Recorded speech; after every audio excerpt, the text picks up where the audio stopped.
Hello guys, welcome to Vidyami. मेरा नाम है Yogesh Sinha and I hope कि आपकी तैयारी अच्छी चल रही होगी।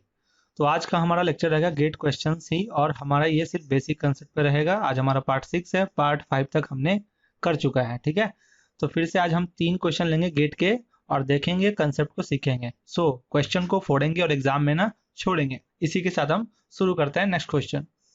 16 नंबर हमारा क्वेश्चन क्या कहता है? When a resistor R is connected to a current source, it consumes a power of 18 watt. Suppose कि एक रेसिस्टेंस R है, ये आपका R रेसिस्टेंस है, ठीक है, और ये आपका सपोज माना आपने करंट I है। तो ये जो टोटल है, ये पावर कंज्यूम कितना कर रहा है, पावर कंज्यूम कितना कर रहा है, वो आपका पूछ रहा है। ठीक है, पूछ क्या रहा है, बताया हुआ है, इसका वैल्यू दिया हुआ है आपका 18 वाट। When the same R is connected to a voltage source having the same magnitude as the current source, मतलब वोल्टेज सोर्स के साथ वो कनेक्टेड है और उस वोल्टेज सोर्स का वैल्यू V का वैल्यू आपके same magnitude as the current source, that means I, यानी I और V आपस में इक्वल है। ठीक है, तो ये आपका दिया हुआ है और उसका जो वोल्टेज सोर्स के साथ कनेक्टेड है वो रेसिस्टेंस, वो भी पावर एब्जॉर्ब कर रहा है कितना वाट का, 4.5 वाट का, यानी पावर कंज्यूम जितना कर रहा है वो दिया हुआ है। The magnitude of the current source and the value of R, जो ये करेंट सोर्स आई है and the value of R है, ये दोनों जो है ये आपका निकालना है। गेट 1999 में आया था, 2 मार्क्स का आया था। आप सॉल्व करो और आंसर को मिलाना। ठीक है, क्या करेंगे, आपको मैंने बताया था कि पावर का इंपॉर्टेंट 3 फॉर्मूला है जो कि आपको हमेशा याद रखना है। P is equal to V I, P is equal to V square upon R and I square are.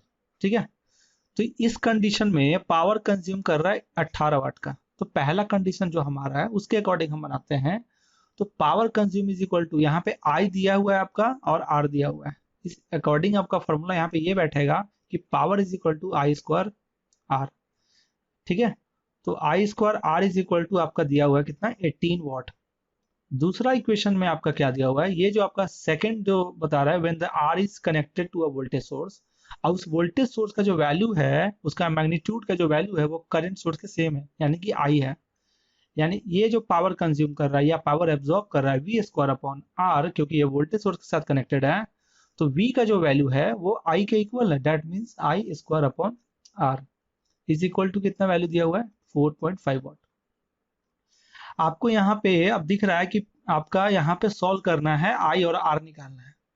कैसे कर सकते हैं, सपोज इसको मानते हैं P1 एंड इसको मानते हैं P2। ठीक है, तो यहाँ पे क्या कर सकते हैं, सोचो आप, दिमाग लगाओ, आप क्या करेंगे।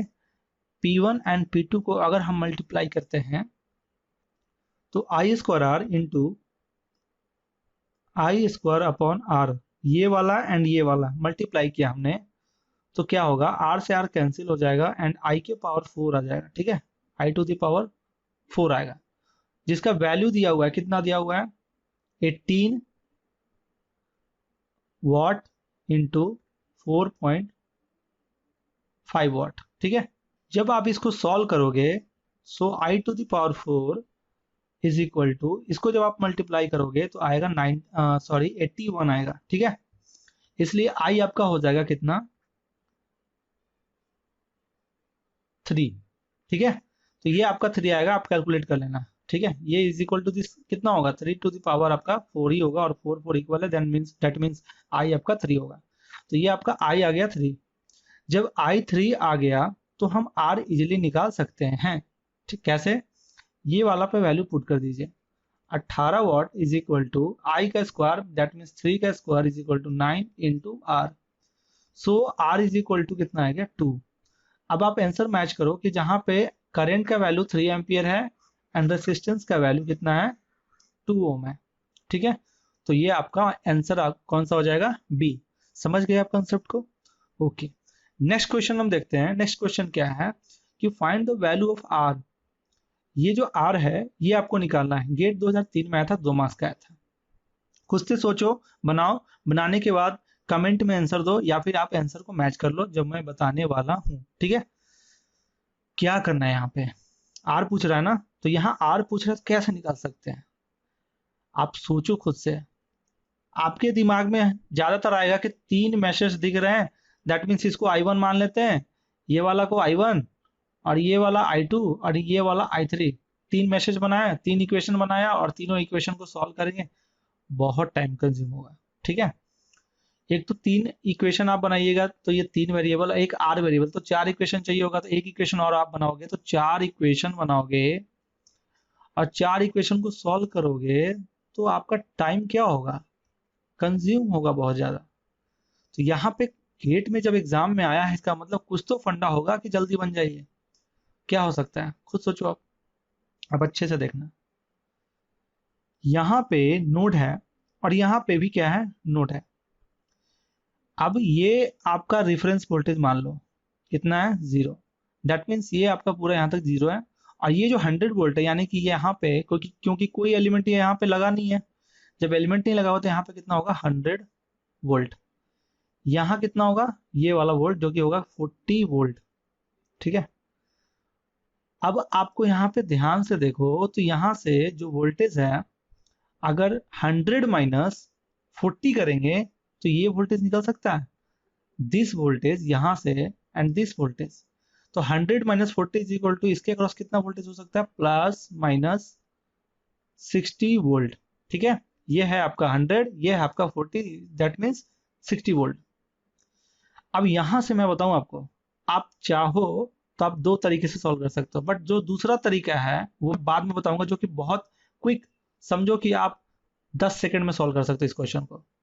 बट मैं अभी एक ऐसा प्रोसेस बताऊंगा जो कि थोड़ा टाइम कंज्यूम होगा, लेकिन एक सीख देगा, जो एक कंसेप्ट बिल्ड करेगा आपका। ठीक है, क्या कर सकते हैं, यहाँ पे 10 एम्पीयर का करंट ऊपर जा रहा है और यहाँ पे कितना करंट जाएगा, तो करंट इज इक्वल टू यहाँ के अनुसार I is equal to V upon कितना होगा, R। V आपका है 60 वोल्ट एंड R, यानी इसमें करंट जाएगा 60 अपॉन R एम्पियर। करंट का डायरेक्शन क्या होगा इस रेसिस्टेंस में, आपको एज्यूम करना है यहाँ पे कि किस डायरेक्शन में होगा, बट आप देख सकते हो यहाँ पे कि 10 एम्पियर का करंट ऊपर की ओर जा रहा है, इधर इधर 5 का, मतलब ज्यादा करंट कौन सा है, 10 एम्पियर का, दैट मीन्स करंट इधर की ओर होगा। ठीक है, जिस करंट का वैल्यू कितना होगा, 60 अपॉन R। ठीक है, तो ये आपका करंट निकल गया। जब करंट निकल गया तो ये वाला में करंट कितना जाएगा, अब ये करंट 10 एम्पियर ऊपर गया, 60 upon R, 60 upon R, that means इधर कितना जाएगा, तो यहाँ पे करेंगे 10 माइनस 60 अपॉन R। ठीक है, ये समझ लो। अब ये वाला जो करंट है, ये यहाँ पे करंट आ रहा है इधर से, दैट मीन्स ये करंट ऊपर नहीं जाएगा, ये करंट नीचे की ओर आ रहा है, जो कि कितना 60 अपॉन R है।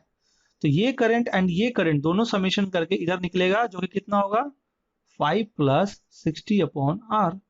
ठीक है, तो ये हो गया, इसमें करंट निकाल लिया आपने, इसमें करंट निकाला, इसमें निकाल लिया। अब यहाँ पे आप क्या कर सकते हो, KVL अप्लाई करो। क्या अप्लाई करोगे, KVL। ठीक है, तो यहाँ पे KVL अप्लाई करने के लिए क्या करेंगे, हम इधर से इधर की ओर जाते हैं, इधर की ओर। तो KVL जब अप्लाई करेंगे तो यहाँ पे होगा I इंटू R। I कितना है, अब चूंकि I इंटू आर क्यों करे, सीधा हम ये वाला दिख रहा है आपका वोल्टेज 60 है, तो हो जाएगा प्लस में इंटर कर रहा है और निगेटिव से क्या कर रहा है, बाहर निकल रहा है, दैट मीन्स माइनस 60। यहाँ पे करंट का डायरेक्शन ऐसे हम केवीएल लगा रहे हैं, यानी कि नीचे की ओर ऐसे जाएगा, तो ये सेम डायरेक्शन है, दैट मीन्स इसका करंट का डायरेक्शन जो है वो सेम है, मतलब पॉजिटिव होगा। बट रेसिस्टेंस आपका है, यहाँ पे वोल्टेज का होगा ड्रॉप। तो वोल्टेज का ड्रॉप होने का मतलब यहाँ पे साइन लगाएंगे माइनस I इंटू आर।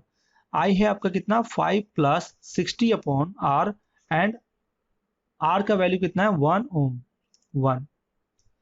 अब आपका इसमें जाएंगे, ये आगे की ओर बढ़ेंगे, केवीएल लगाएंगे, तो इसमें करंट आप देख रहे हैं कि हमने केवीएल लगा रहे हैं इस साइड में, बट करंट का डायरेक्शन किस साइड है, इस साइड है, यानी करंट का डायरेक्शन अपोजिट है। दैट मीन्स आई का वैल्यू क्या होगा, निगेटिव होगा। आई का वैल्यू क्या होगा, निगेटिव होगा।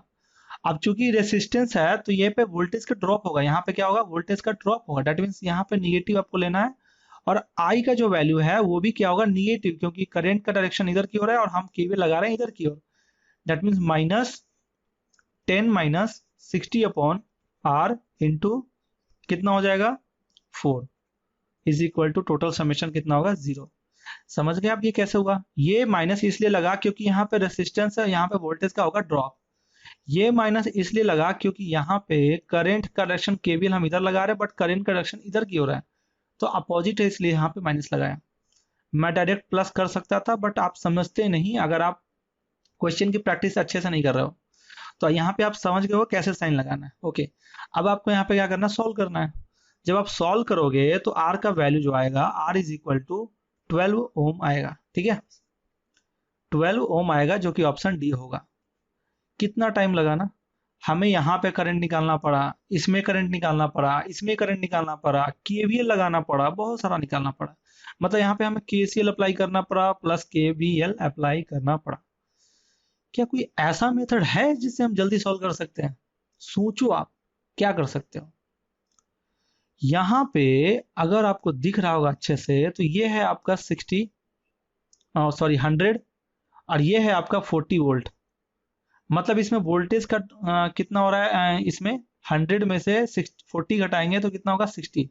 ठीक है, एक काम करता हूँ, इसमें मैं एक सर्किट फिर से बना लेता हूँ, क्योंकि इसमें स्पेस अब अच्छा नहीं बचा है, तो बिल्कुल हेजी टाइप का हो जाएगा। तो मैं एक फिर से सेम सर्किट को यहाँ पे बना लेता हूँ। यहाँ ऊपर में आपका रेसिस्टेंस है, फिर ये रेसिस्टेंस है, और ये आपका कनेक्टेड है। ये आपका वोल्टेज सोर्स है, यहाँ पे आपका रेसिस्टेंस है, और ये आपका वोल्टेज है, और ये आपका नीचे से कनेक्टेड है, और इसे हमने माना था रेफरेंस वोल्टेज। ठीक है, तो ये 100 वोल्ट है, 100 वोल्ट, और ये आपका है 40 वोल्ट। 5 एम्पियर के करंट ऊपर की ओर जा रहा है, और इसमें 10 एम्पियर का करंट ऊपर की ओर जा रहा है। 2 ओम का है ये, यहाँ 14 ओम है। सॉरी, जब यहाँ 14 ओम है तो यहाँ कितना मल्टीप्लाई होगा, 14। ठीक है ना, ध्यान रखना आप, यहाँ पे कितना का मल्टीप्लाई होगा, 14 का। ओके, तो यहाँ 14 ओम है, यहाँ पे है 1 ओम, और यहाँ पे है आर ओम। क्या कर सकते हैं, यहाँ पे हमने वोल्टेज निकाला, कितना आ गया, 100 minus 40 is equal to 60 volt. आप खुद सोचो, यहाँ पे 10 एम्पियर का करंट ऊपर जाना चाह रहा है, और यहाँ पे 5। करंट का डिस्ट्रीब्यूशन होगा इसमें भी और इसमें भी, यहाँ से भी इसका डिस्ट्रीब्यूशन होगा, इसमें भी और इसमें भी। बट ये एक ऐसा करंट इसमें जाएगा इसके थ्रू, या फिर इसका करंट इसमें जाएगा इसके थ्रू, कितना जाएगा ये हम लॉजिक लगा के देख सकते हैं। कैसे, आप खुद सोचो कि ये एक सीरीज है, यहाँ पे इतना जो पार्ट है ये आपका क्या है, सीरीज है। दैट मीन्स इसका करंट का जो भी पार्ट जाएगा और इसका करंट का जो भी पार्ट जाएगा वो सेम होना चाहिए। डायरेक्शन अपोजिट हो वो चलेगा, बट मैग्नीट्यूड कितना होना चाहिए करंट का, सेम होना चाहिए। तो आप खुद सोचो कि 5 एम्पियर का करंट ऊपर की ओर जा रहा है, यहाँ पे करंट 10 एम्पियर का जा रहा है, यहाँ कितना इसमें करंट का एंटर होगा, तो यहाँ पे होगा 5 का। क्यों? क्योंकि अगर यहाँ पे हम देते हैं, खुद से आप सोचो कि अगर यहाँ पे 5 का डिस्ट्रीब्यूट यहाँ करते हैं और यहाँ करते हैं, और ये 5 का करंट पूरा ऊपर ले जाते हैं, दैट मीन्स अपोजिट तो हो गया, बट है आपका मैग्नीट्यूड कितना, 5। अब चूंकि करंट ये वैल्यू ज्यादा है इससे, यानी कि करंट का डायरेक्शन किधर होगा, इधर की ओर। यानी हमने सिर्फ यहाँ पे एज्यूम किया है। ठीक है, एज्यूम किया कि इसमें करंट कितना गया, 5 एम्पियर। क्यों? क्योंकि इसका ले लो या फिर इसका ले लो, बट करंट आपका इसके चलते या इसके चलते सेम जाएगा इस वाले में। ठीक है, तो हमने माना कि ये 5 एम्पियर है, यानी कि पूरा इसका करंट इसमें गया है, या फिर इसका करंट आपका पूरा 5 एम्पियर का इसमें गया है। या फिर ऐसे कह सकते हैं कि टोटल 5 एम्पियर यहाँ से आया, और ये वाला 5 एम्पियर मिलके इसमें चला गया, जो कि 10 एम्पियर हो गया। मतलब आपको यहाँ पे लॉजिक लगाना है कि करंट इसमें कितना जाएगा। तो आपको आपने लगाया कितना, 5 एम्पियर का करंट जाएगा। जब 5 एम्पियर का करंट जाएगा, that means V is equal to I into क्या होता है, R। वोल्टेज है आपका वैल्यू 60, इसके अक्रॉस वोल्टेज कितना है, 60, और I का वैल्यू हमने निकाला 5 इंटू कितना होगा, R। So R is equal to आपका जो होगा वो होगा 12 ओम। आगे आंसर यही वाला, आगे आंसर कितना जल्दी हो गया। यहाँ जो करंट है, इस करंट के लॉजिक से हमने लगाया कि जो भी इसका में करंट जाएगा इसमें से, वो सेम जाएगा इसमें। तो हमने लगाया कि हाँ भाई इसमें 5 जा रहा है। ठीक है, तो इस लॉजिक से आप बना सकते हैं। बाकी आप इससे अगर सॉल्व करना चाहें ये वाला मेथड से, तो इजी कर सकते हैं। बाकी एक और आप मेश एनालिसिस कर सकते हैं। ठीक है, समझ गए होंगे आप कैसे सॉल्व करना है। ओके, नेक्स्ट क्वेश्चन देख लेते हैं। 2004 में आया था, 2 मार्क्स का आया था क्या करेंगे इसमें, the value of source voltage is, ये जो सोर्स वोल्टेज है ये आपको निकालना है, Vs is equal to what. कैसे निकालेंगे, खुद सोचो, थोड़ा माइंड लगाओ वीडियो को पॉज करके। ओके, अब देखो आप यहाँ पे क्या होगा, करंट 2 एम्पीयर का फ्लो हो रहा है, यानी इसमें करंट 2 एम्पीयर जा रहा है, दैट मीन्स इसके क्रॉस वोल्टेज कितना होगा, प्लस माइनस कितना वोल्टेज होगा इसके cross, 6 into 2 is equal to 12 volt होगा, तो यहाँ पे कितना हो गया 12 वोल्ट। अब ये करंट जो 2 एम्पीयर है वो इधर आ रहा है, ये आपका यहाँ से 1 एम्पीयर का करंट यहाँ आया और ये आपका 1 एम्पीयर का करंट है, ये टोटल करंट इधर नोड की तरफ आ रहा है, तो ये निकलेगा कहां से, इधर से, जो कि टोटल होगा 1 plus 2 is equal to 3 ampere. That means इसका यहाँ पे साइन होगा पॉजिटिव, यहाँ पे निगेटिव, क्योंकि पॉजिटिव में एंटर करेगा तभी तो ये रेसिस्टेंस एनर्जी को क्या करेगा, एब्जॉर्ब करेगा। तो 6 इंटू 3 आपका यहाँ पे हो जाएगा कितना वोल्टेज, 18 वोल्ट इसके अक्रॉस। अब यहाँ पे आपको क्या करना है, केवीएल अप्लाई करना है। केवीएल अप्लाई ऐसे भी कर सकते हो या फिर ऐसे भी कर सकते हो, बट यहाँ पे मैं कहूंगा कि आप ऐसे केवीएल अप्लाई करो, क्योंकि करंट का डायरेक्शन कुछ इस तरीके से है, ठीक है, इधर से जाया और इधर से गया और इधर से नीचे की ओर होते हुए ऊपर चला गया। तो केवीएल लगाएंगे यहाँ पे तो क्या होगा, माइनस से प्लस वोल्टेज का राइज होगा, तो Vs माइनस इस रेसिस्टेंस में वोल्टेज का ड्रॉप होगा, कितना होगा 12 वोल्ट का, तो माइनस 12, यहाँ पे वोल्टेज का ड्रॉप होगा वो कितना है 18 वोल्ट का, तो minus 18 is equal to summation, और कुछ है क्या, नहीं, तो समेशन कितना होगा 0। सिंपल था, Vs is equal to 30 volt, आपका आंसर आ गया, बन गया ना बहुत जल्दी। यही पे अगर आप यहाँ पे मैश एनालिसिस लगाते हैं, यहाँ पे I1 मानते हैं, I2 मानते हैं, तो बहुत टाइम लगता है। तो मैश एनालिसिस वहीं पे लगाइए आप जहाँ पे सॉल्व ना हो पाए, मैश आप वहीं पे लगाइए जहाँ पे कोई ट्रिक, कोई भी जो आपका लॉजिक है वो नहीं लग पा रहा है, तो आप वहां पे लगाइए मैश एनालिसिस, ठीक है। तो ये वाला भी आप समझ गए होंगे, जो कि 2 मार्क्स का आया था 2004 में, ठीक है। तो 3 क्वेश्चन आज हमने फिर से किया, इसका अच्छे से आप कंसेप्ट सीख गए होंगे कि कैसे इसे अप्लाई करना है, ठीक है। तो धीरे धीरे हम सीख रहे हैं आप कि कैसे क्वेश्चन को अप्रोच करना है, कैसे सॉल्व करना है, ठीक है। तो अगले लेक्चर में हम मिलेंगे और उसमें पढ़ेंगे फिर से गेट क्वेश्चन 3 लेंगे, और उसमें हम पार्ट 7 वो हमारा वीडियो रहेगा, और क्वेश्चन को फोड़ेंगे, एग्जाम में ना छोड़ेंगे, इसी मुद्दे को लेकर हम आगे के सारे क्वेश्चन सॉल्व कर रहे हैं, ठीक है। तो क्वेश्चन फोड़ना ही फोड़ना है, ओके। तब तक के लिए थैंक यू आपके ट्रस्ट एंड सपोर्ट के लिए, और लाइक कमेंट शेयर करना ना भूलें, और प्लीज चैनल को सब्सक्राइब करें ताकि आप आने वाले लेक्चर को पढ़ सकते हैं, ठीक है, आपको नोटिफिकेशन आ जाएगा, ओके। तब तक के लिए थैंक यू, मिलते हैं अगले लेक्चर में।